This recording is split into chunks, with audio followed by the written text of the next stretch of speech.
Üdvözlök mindenkit! Ma a Level 60 plusz Gold Farmról fogok beszélni, két módot akarok bemutatni nektek.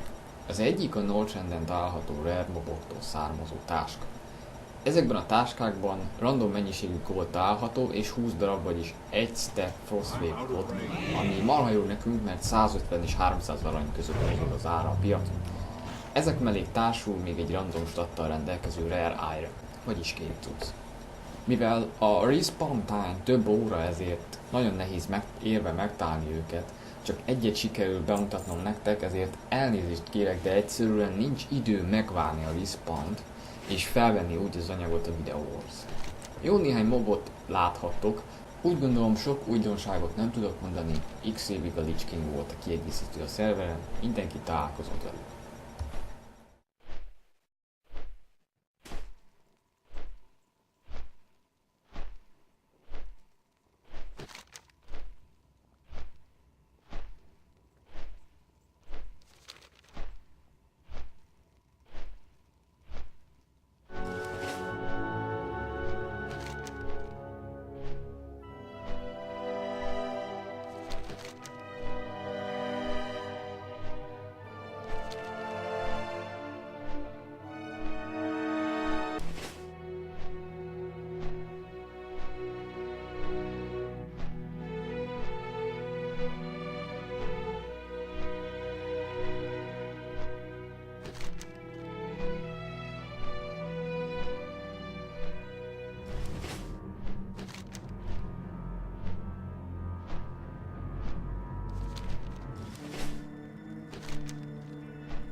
Másik a kataklizmába beérkező transmog lehetőség, vagyis átváltoztatni cuccaink kinézetét.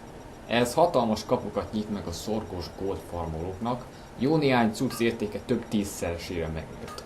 Vegyük például az Imperial szettet, amivel majdnem ugyanúgy nézhetünk ki, mint egy SVV. Mivel nagyon sok transmog ironra van igény, ezért mindenkit bíztatok arra, hogy kutasson a legjobb ironekért, és keressen rajta annyit, amennyit csak tud. Megfelelő áron biztos találunk velük. Mindenkinek sok sikert és bőséget kívánok, Zsolt, kiszáll.